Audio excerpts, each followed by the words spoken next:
Welcome to the Sins of Scientology, where we peel back the layers of secrecy surrounding one of the world's most enigmatic organizations. I'm Sandy McKenna, your guide through the shadowy corridors of Scientology's past, joined by my co-host, Abraham Ulrich. Together we uncover the hidden truths and dark tales that have remained shrouded in mystery. In this episode, we delve into the life of Heber Jentzsch, a figure whose journey from the heart of Mormon Utah to the upper echelons of Scientology is as intriguing as it is unsettling. Born into a world of faith and strict moral codes, Heber's early years seemed destined for a path of righteousness, but fate had other plans. Segment by segment, we unravel Heber's transformation, from his beginnings as a devout Mormon influenced by his father's academic stature at Brigham Young University, to his rise in the world of journalism and arts.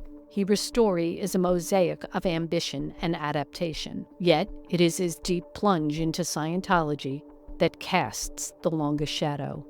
As president of the Church of Scientology International, Heber Jentzsch became a master of media manipulation and public relations, defending the church through countless controversies. But behind the scenes, his life was fraught with tension, secrecy, and power struggles that would eventually lead to his dramatic fall from grace. Heber's personal life, marked with marriages to influential Scientologists and the tragic tale of his son Alexander, add layers of complexity and sorrow to his story. And then there was the hole, the infamous prison where Heber was reportedly confined, a place shrouded in allegations of abuse and coercion, a place that serves as a stark symbol of Scientology's darker side. Join us as we navigate through Heber Jentzsch's serpentine journey, a tale of faith, power, and betrayal. This is not just the story about a man, it is a story about the lengths to which an organization will go to protect its secrets and the human cost of those secrets. Stay with us as we lift the veil on the story of Heber Jentzsch right here on the Sins of Scientology.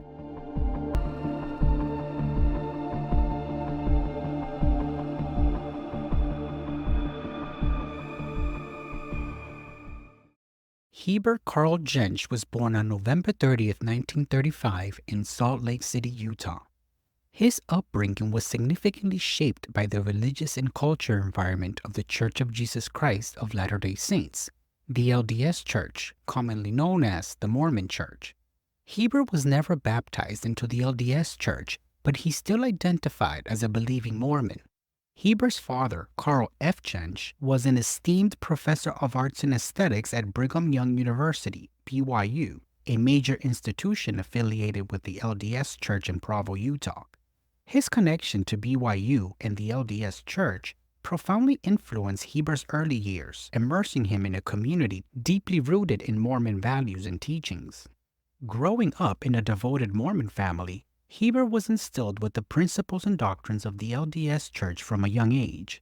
The Mormon Church emphasizes family, community service, and adherence to strict moral code, which would have been integral to Heber's childhood.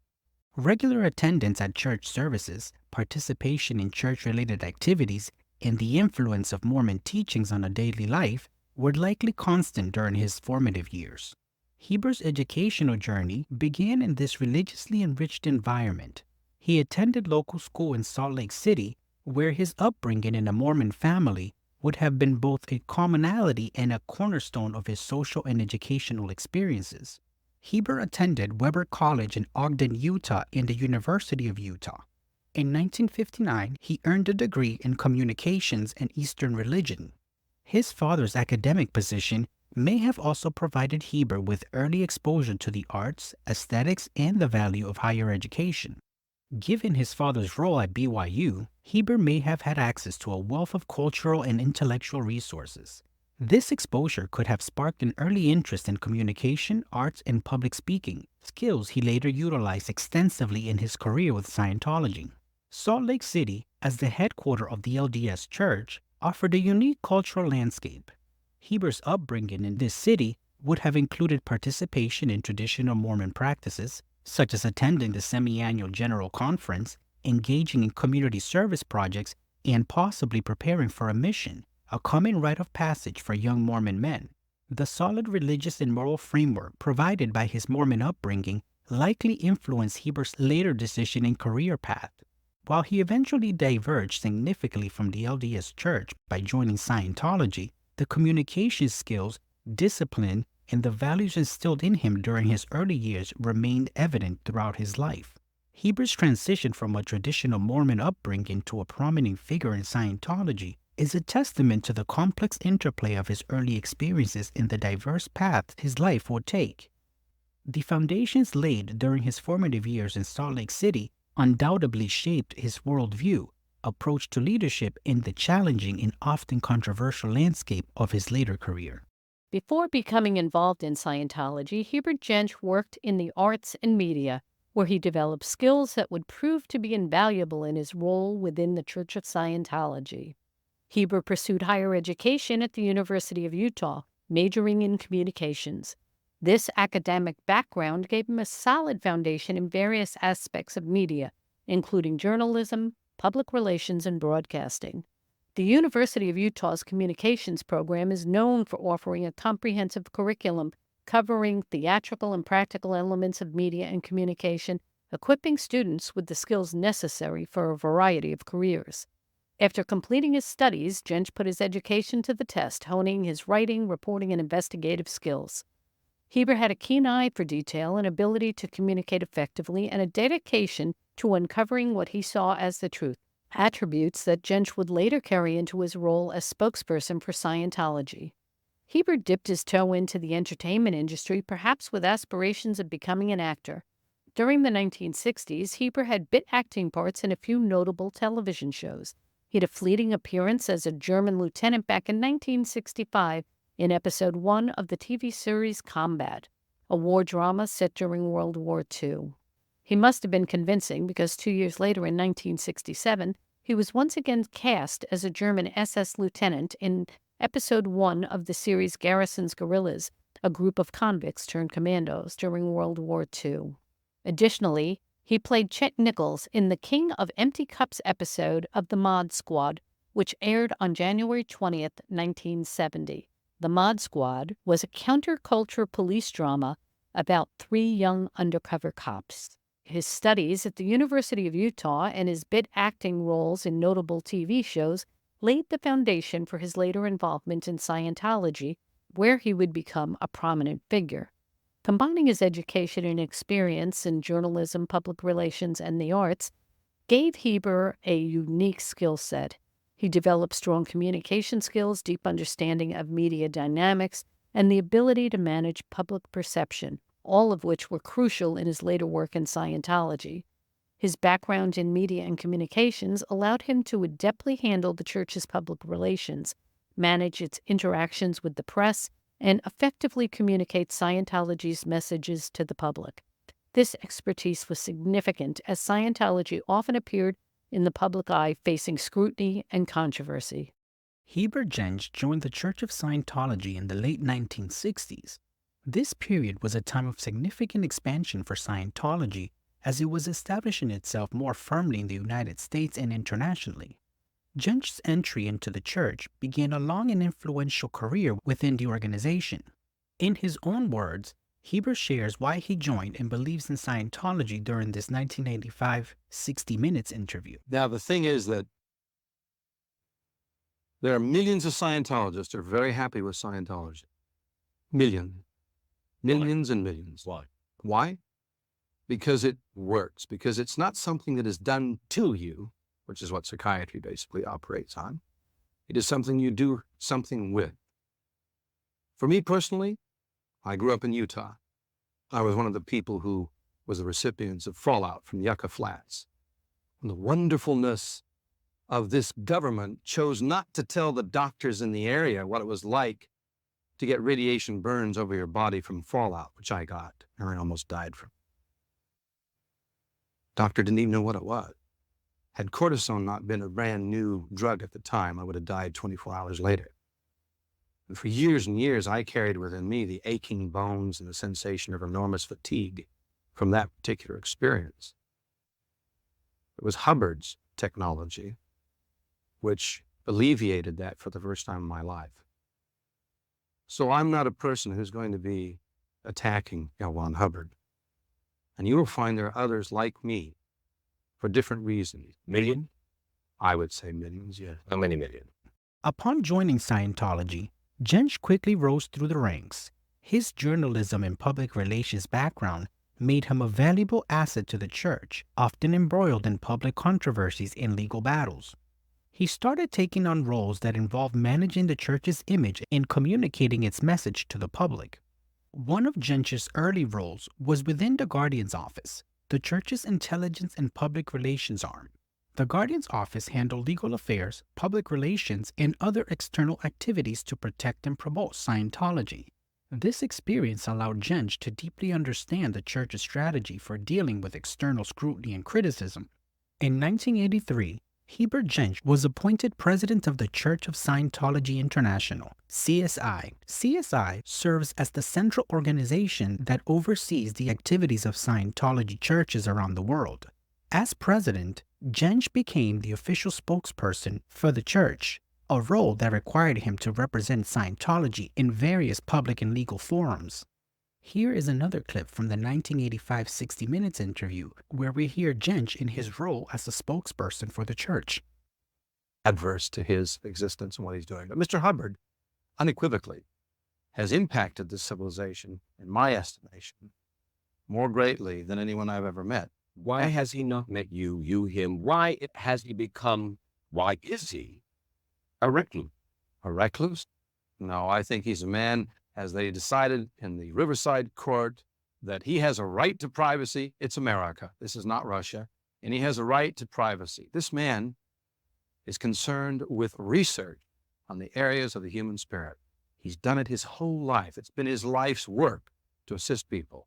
And he's chosen to take a little sabbatical and do that, and to continue writing. You know that he has bestsellers on the bestseller lists last year, all over the country, all over the world. When is it very well public? When did he last appear in public? Oh, I would say it was probably 4 or 5 years ago. Where? California. He was doing films in California, shooting films for the Church of Scientology. A number of people working with him. Is it conceivable that you would make him available, or he might become available for this broadcast? I wouldn't want Mr. Hubbard. I can't speak for him, first of all. I don't think he'd be interested. I don't think this is a show that's concerned with religion that much. And I don't think it's a show in which, I think when Mr. Hubbard decides, Mr. Wallace, to make an appearance, it's going to be a much larger appearance than something like 60 Minutes. As the president of CSI, Jentzsch was heavily involved in the church's public relation efforts. He frequently appeared in the media to defend Scientology against allegations of abuse, fraud, and other misconduct. His ability to articulate the church's position and counteract negative publicity was key to Scientology's strategy to maintain its public image. Jentzsch's role also involved intense travel to represent the church at international events, conferences, and legal proceedings. He played a significant part in Scientology's efforts to gain recognition as a religion in various countries, which often involve complex legal and political negotiations. Jentzsch was at the forefront of many of Scientology's legal battles throughout his tenure. The church faced numerous lawsuits and investigations during this period, particularly in the United States and Europe. Jentzsch's responsibilities included managing these legal challenges and working to mitigate their impact on the church's operation and reputation. One of the most notable legal cases during his tenure was the Operation Snow White scandal, in which the church was found to have infiltrated various government agencies to purge unfavorable records. Although this scandal primarily involved the Guardian's Office, it had widespread implication for the church and required significant PR efforts to address the fallout. As the president of the Church of Scientology International, or CSI, Heber was the church's primary representative on the global stage. His role required extensive travel to various countries to attend international events, conferences, and legal proceedings. Through his efforts, Heber worked to promote Scientology, defend against criticism, and seek official recognition as a legitimate religion. Heber attended numerous international events and conferences where he spoke about Scientology's beliefs, practices, and societal contributions. These appearances were designed to present a positive image of Scientology and to counteract negative perceptions. For example, Heber participated in a conference on religious freedom and human rights, arguing that Scientology should be afforded the same legal protections and recognition as the other religious groups. One notable example was his participation in the International Association of Scientologists, IAS annual events. At these gatherings, held in various locations worldwide, Heber delivered speeches highlighting Scientology's growth, achievements, and efforts to combat human rights abuses. These events were attended by Scientologists from numerous countries and were a platform for reinforcing the Church's global unity and mission. Heber played a pivotal role in Scientology's legal battles in multiple countries. These efforts often involved complex legal and political negotiations aimed at securing recognition for Scientology as a bona fide religion. Here are some detailed examples of his involvement. In Germany, Scientology faced significant opposition, with authorities viewing it as a commercial enterprise rather than a religion. Heber actively advocated for the Church's recognition and countering claims of its anti-democratic activities. He engaged with German officials, participated in public debates, and provided testimony in legal proceedings. Despite these efforts, Germany continues to scrutinize Scientology, reflecting the challenges Heber faced in altering entrenched perceptions.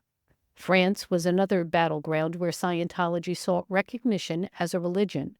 The French government classified Scientology as a sect, subjecting it to financial and legal scrutiny. Heber worked to challenge this classification, representing Scientology in court cases and engaging in public relations campaigns to shift public opinion. His advocacy included highlighting Scientology's charitable activities and contributions to social causes. Heber's efforts were more successful in Spain. After a prolonged legal battle, the National Court of Spain recognized Scientology as a religion in 2007. Heber's role included overseeing the legal strategy, engaging with Spanish legal experts, and presenting arguments emphasizing Scientology's religious nature and alignment with the principles of religious freedom enshrined in Spanish law. The UK also posed challenges, with Scientology initially being denied recognition as a religion. Heber's involvement included lobbying efforts, legal challenges, and public relations campaigns.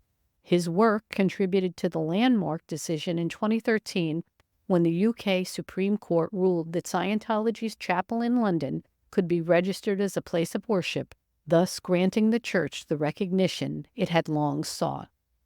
In addition to legal battles, Heber was involved in political negotiations with government officials and policymakers. His approach often involved framing Scientology within the broader context of religious freedom and human rights.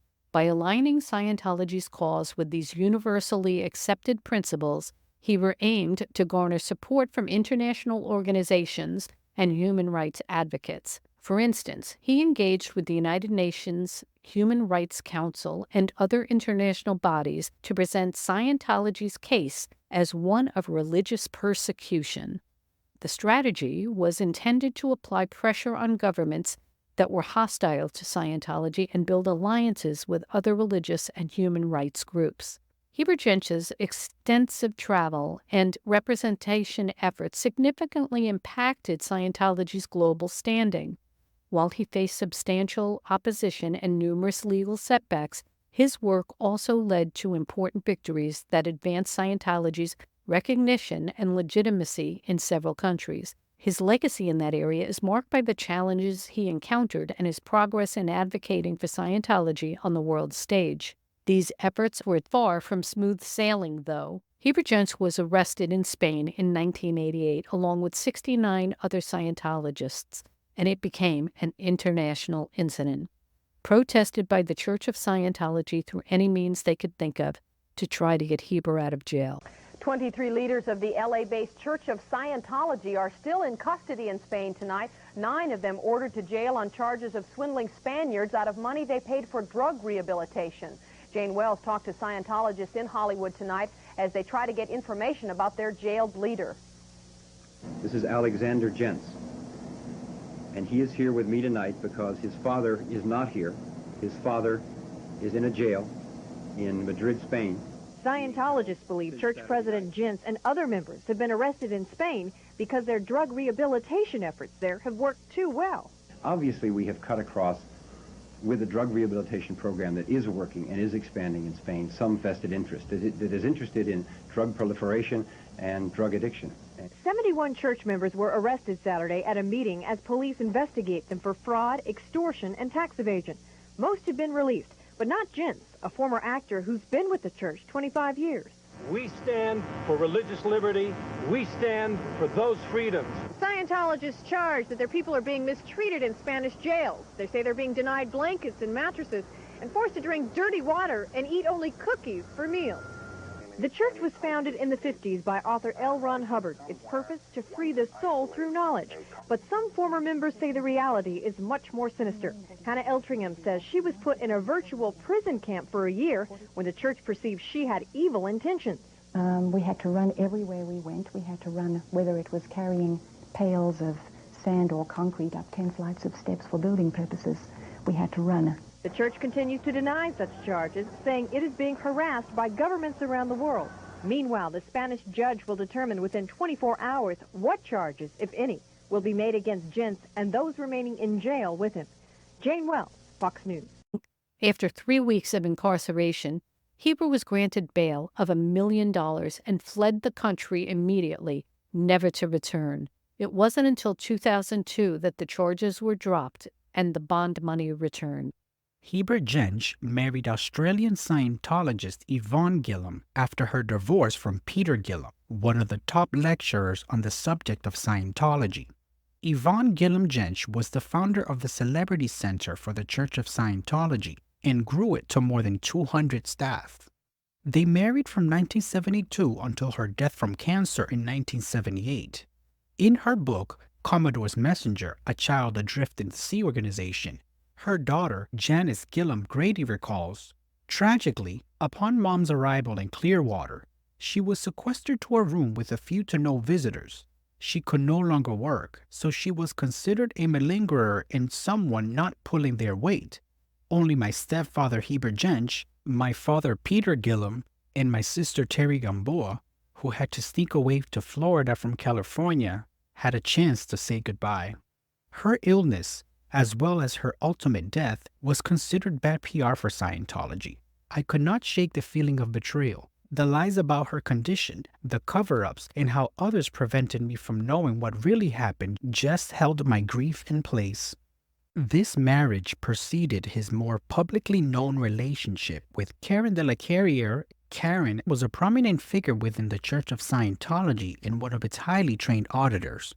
The couple's relationship united two influential Scientologists, further solidifying their roles within the organization.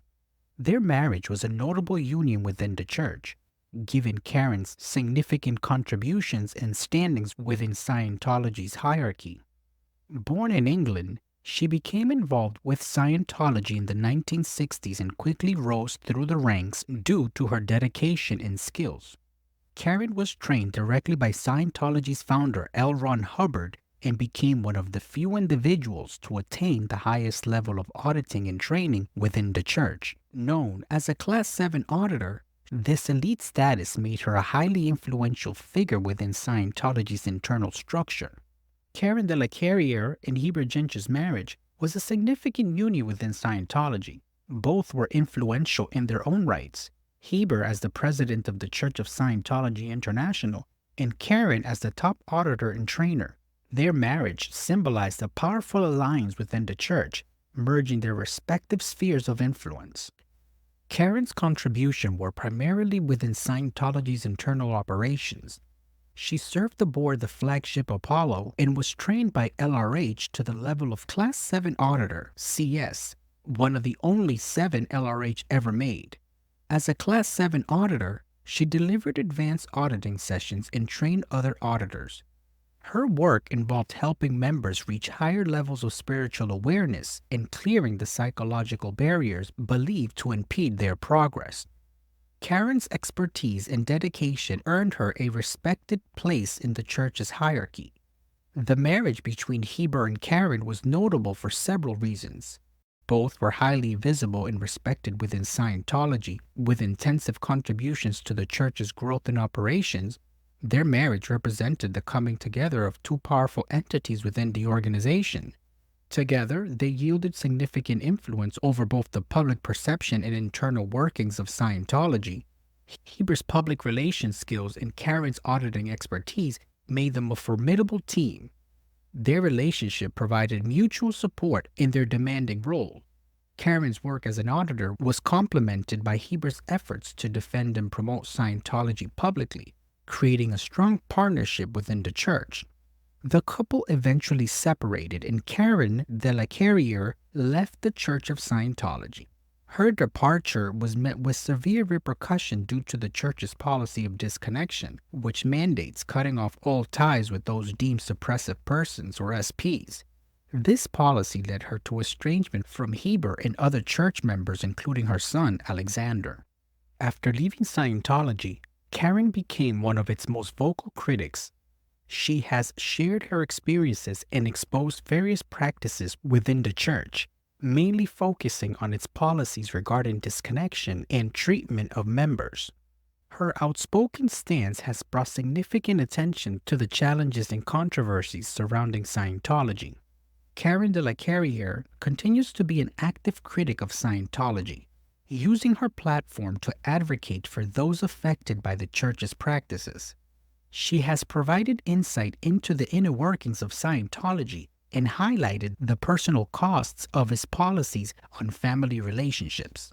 In 2004, Heber Jentzsch fell out of favor with David Miscavige, the church's leader. As a result, he was sent to the Hole, an office prison at Scientology's international base in Los Angeles. The Hole was notorious for its harsh conditions and was initially called the A2E room before being renamed. The Hole is described as a facility with barred windows and doors, where around 60 to 100 high-ranking Scientology executives, including both men and women, were confined. They could leave only to shower, and their time was otherwise spent in intense training and confessions. The conditions were squalid, and the detainees sleeping on cots, floors, and desktops in extremely crowded rooms. Meals consisted of substandard food referred to as slop. Punishments in the Hole included humiliation and physical abuse. Executives were sometimes forced to play games like musical chairs, where the stakes were high. Losers were threatened with expulsion from the church and separation from their families. Reports from former members, such as Mike Rinder, indicate that violence and coercion were common, with detainees subjected to beatings and other forms of abuse to extract confessions and demonstrate loyalty. The harsh treatment was part of a broader pattern of discipline with Scientology, where perceived disobedience or incompetence could result in confinement in the Hole. Miscavige's leadership style was marked by such extreme measures, which he justified as necessary for maintaining control and enforcing discipline within the organization. Despite the church's denials of the Hole's existence, numerous accounts from former Scientologists and investigative reports have detailed its reality and severe conditions endured by those confined. David Jentzsch told Tony Ortega of The Village Voice on July 20th in 2012 that the last time he spoke to his brother Heber was around 2009. At that time, he urged his brother to break out of Scientology's international base near Hemet, California. Heber said, "I don't think I can ever get out of here." His brother told him, "You have to try." And the last thing he said to him was, "I'll never get out of here alive." Since that time, workers at the base have refused his calls. David Jentzsch said, "They won't let me talk to him. Heber just lost his son Alexander. I called and told them I'd like to talk to my brother about this. They told me, 'You can't come? We don't want you here.'" David Jentzsch told them he'd go down there and they'd have to let him see Heber. But they said, "Heber is not going to be able to talk to you, so it's best you just don't come." David didn't know that his brother had been let out of the base for a rare trip to Los Angeles to attend his son's memorial. Heber has rarely been cited in public since 2004. In 2006, Miscavige did let Heber out of the Hole for one final stage appearance at the Maiden Voyage event. According to Tiziano Lugli, an Italian musician and former Scientologist, he saw Heber Jentzsch at Isaac Hayes' funeral in 2008. Heber hasn't attended any Scientology events. He hasn't answered any communication, and he is unavailable to the media. Karen and Heber Jentzsch had one son, Alexander Jentzsch, born on November 26, 1984. Alexander was deeply involved in Scientology from a young age, reflecting his parents' high-level involvement. He participated in various Scientology programs and was raised within the church's doctrines and practices. Alexander's upbringing was heavily influenced by Scientology, and he spent most of his early life in Scientology environment, including the Sea Organization, a dedicated group of the church's most committed members. As a child, Alexander Jentzsch was raised as Scientology royalty. When Alex was around 11 or 12 years old, he was recruited to join the Sea Organization. Sea Org members live and work communally, often under strict conditions and with significant demands of their time and loyalty to the church. With his father still part of the Sea Org, Alexander joined them, hoping he could see his father more often. Instead, Alexander was shipped to Scientology's largest church facility in Clearwater, Florida, called the Flag Services Organization, where he did estates work, mainly cleaning. His parents remained in California. Alexander Jentzsch only saw his father 11 times in 15 years, a fact repeated countless times by children of Sea Org parents. He used to call himself the boy without a dad. Let's examine this clip from a news reporter talking to Karen de la Carriere about Alexander. Only saw Heber 11 times in the last 15 years of his life. We're talking about your husband at the time? Yes. Okay. And he wanted to join the Sea Org so that they promised him. The recruiter said, don't you want to see your father? He's Sea Org, you'll be Sea Org. It was all a scam. So Alexander joined at 8 years old. And I have only myself to blame. I went through horror and torture in the Sea Org. I should have known better, but I was messed up, Alec.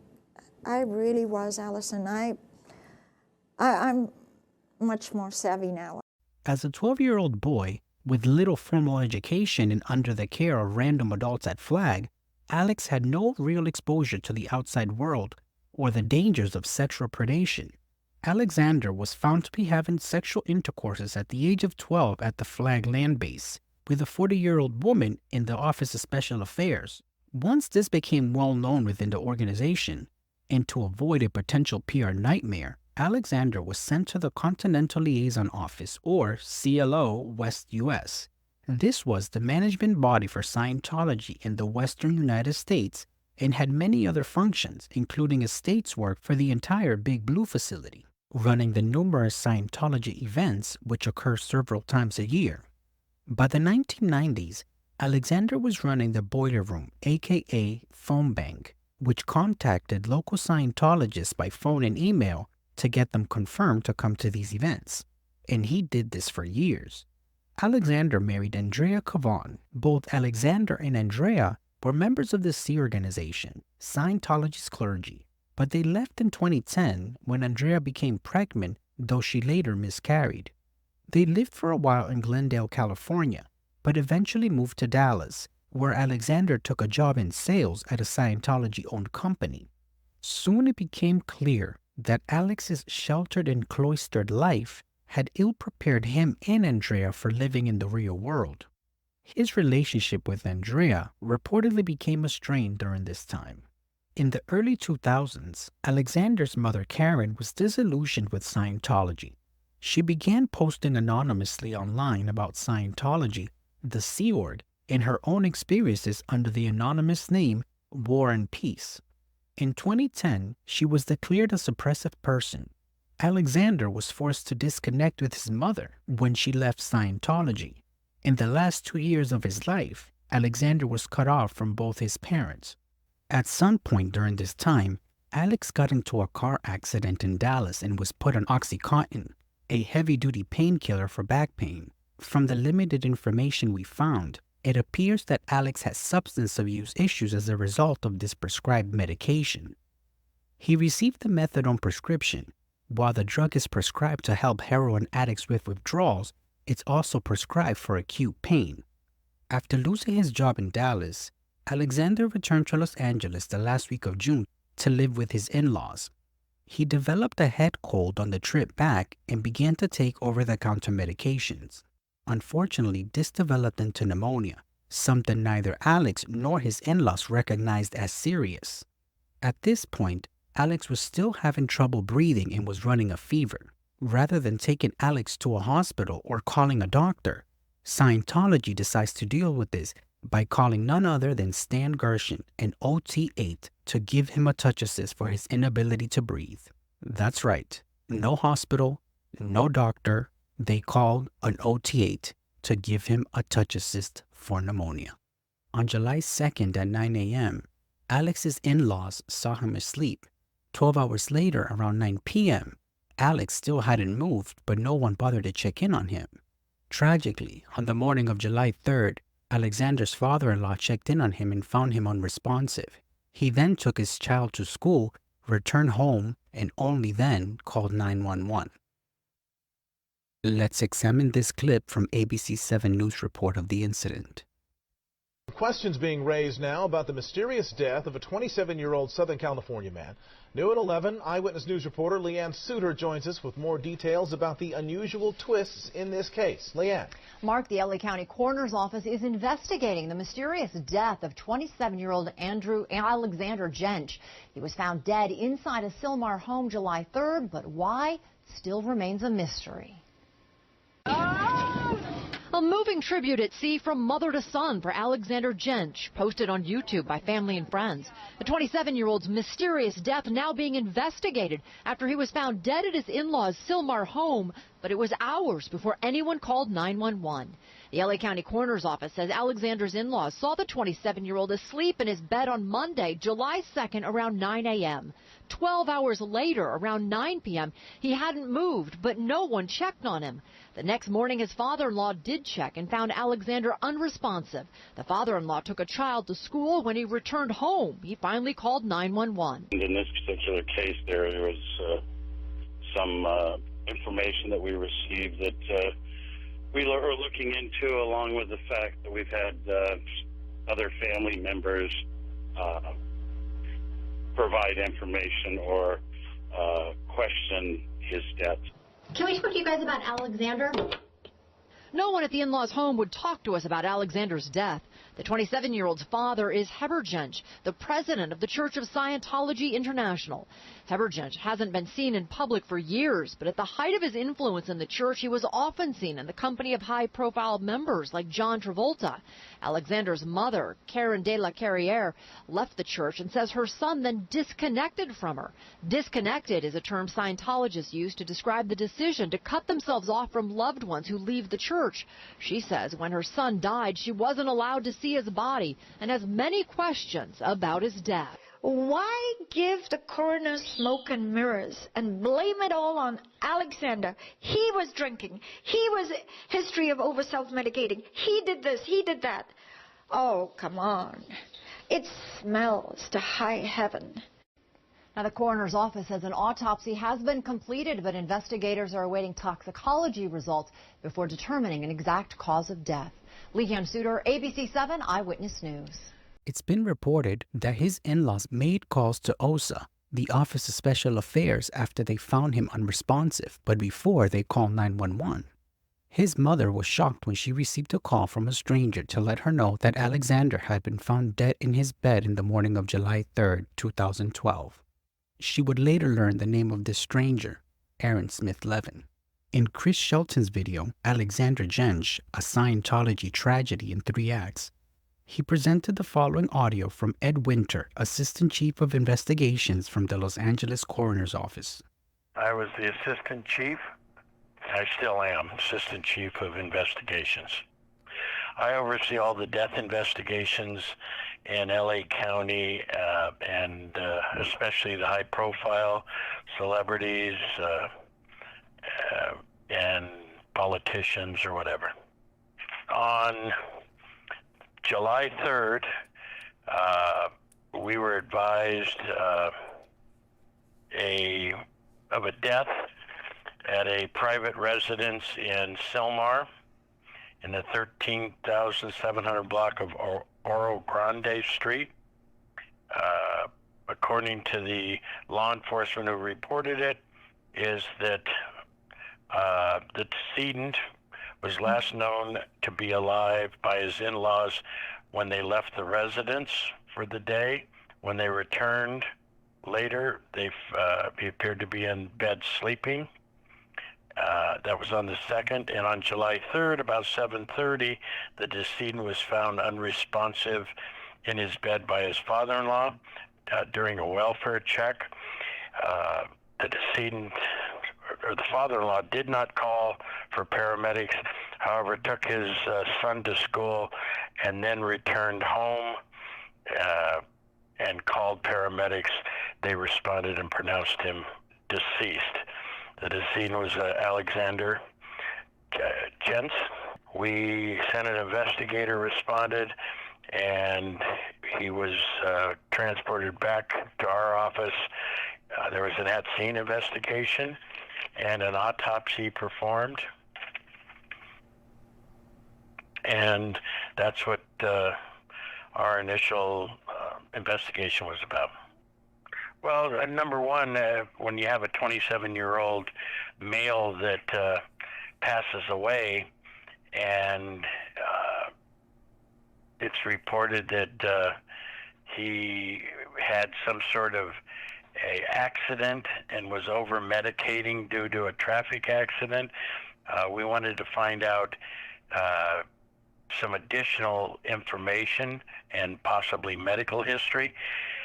And he was driven out from Texas to California, and according to the father-in-law, he complained of having a head cold, which he took over-the-counter medication. So if you're taking over-the-counter medication along with back pain medication, there can be a reaction. However, we weren't able to, connect the dots, so to speak, and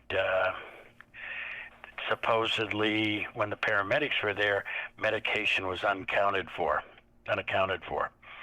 So we did have questions. It also was strange that his father-in-law would drive, instead of calling paramedics when somebody's in distress or unresponsive, why they'd leave, drive the kid to school, a child to school, and then return, sometime later.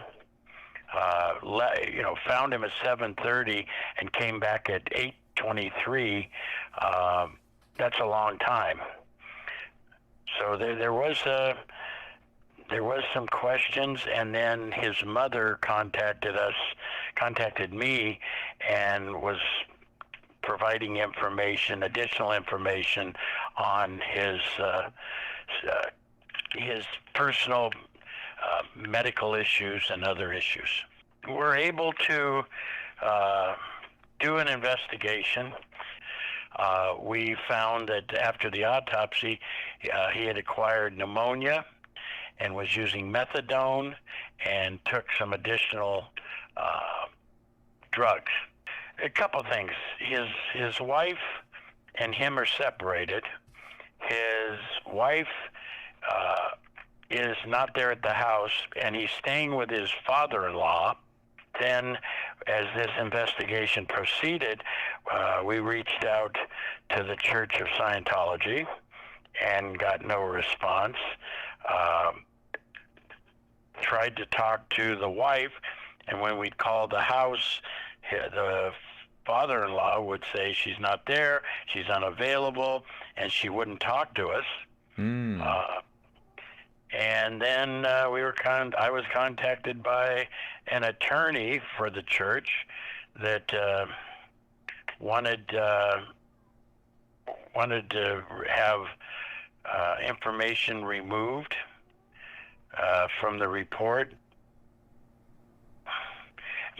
Sometimes we get that, but we had this attorney that complained that the mother is making allegations and posting on the internet that Jeff did not call paramedics right away, and she requested a sentence be changed in the report as it is not accurate. And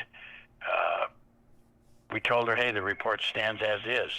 I know that during the initial part of the investigation, we attempted to have Riverside County Sheriff's make contact with his father to notify him. And the sheriffs called us. They went out to Gold Base and were not granted entry, and were told that they would notify Mr. Jentzsch about his son's death. The toxicology report states that Alex had a mixture of medications in his system at the time of his death. At the scene as well, officers recovered an assortment of medication, including meloxicam and gabapentin, hydrocodone, acetaminophen, methadone, Prilosec, Sudafed, and Vicks NyQuil. Had Alex gone to an emergency room or taken to a doctor for his fever and other symptoms and diagnosed correctly, it could have saved his life. You know, I might be one of the few people in the world that found out that my son was dead by a Facebook message from a stranger. My 27-year-old son was lying in the Los Angeles morgue, a dead body with a toe tag, and the Church of Scientology that I slaved for and contributed to for 35 years did not pick up the phone and tell me that my son was dead. His mother was not allowed to see her son one last time, nor did she receive any of his ashes. She held a memorial for Alexander aboard a yacht off the coast of California. Let's examine this clip from Karen de la Carriere speaking about her son at his memorial service. Alexander, many people have said, what was Alexander like? And I think this story will tell you what Alexander was like. When I came out of the Sea Organization in 1990, Alexander was 6 years old, and we were watching a CNN show where these Mexican orphans were in a landfill looking for rubbish to sell for 2 cents to eat. And Alexander was horrified. He was only 6 years old, but he forced me to drive him to Tijuana, south of San Diego, 2.5 hours there and back, to give the Mexican children his old toys and money and clothes. And we had a glorious day. We went to 2 Tijuana orphanages, and we gave from our hearts money and toys. And Alexander hugged these orphans. And I thought to myself, he's only 6 years old, and he cares for third world country orphans. And I realized Alexander had a big heart. His father, old and frail at the time of Alexander's death, was living at Scientology's Gold Base in Hemet, California.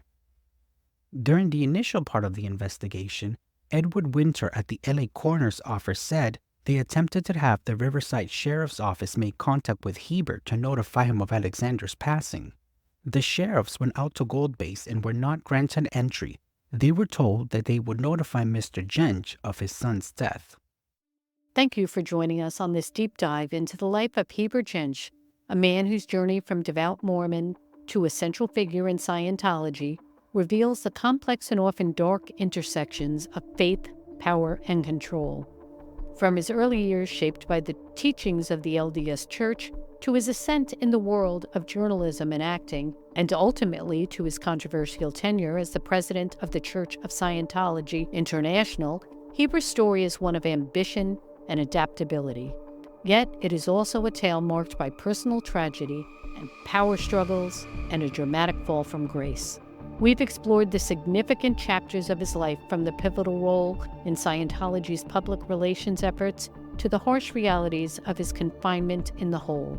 We delved into the heartbreaking story of his son Alexander, whose life and untimely death cast a haunting shadow over Heber's legacy. Heber Jentzsch's life is a testament to the powerful and often perilous journey within Scientology's ranks. It serves as a stark reminder of the human cost associated with the pursuit of power and control within secretive organizations. As we close on this episode, we reflect on the intricate web of Heber's life, a story that continues to resonate within the annals of Scientology's history. The complexities and controversies surrounding his story are emblematic of the broader issues that we continue to explore in this series. Next time on The Sins of Scientology, we delve into the tragic and deeply unsettling case of Lisa McPherson, a dedicated Scientologist whose untimely death raised alarming questions about the church's practices and internal policies. Join us as we explore and uncover the haunting story of Lisa McPherson, from her journey within Scientology to the mysterious circumstances leading toward her death and the ensuing legal battles that exposed the controversial methods of this organization. A story that still today continues to echo in the halls of Scientology and beyond. Don't miss this gripping and heartbreaking story. Until next time, keep questioning, keep seeking, and may your journey be as rich and enlightening as the stories you encounter.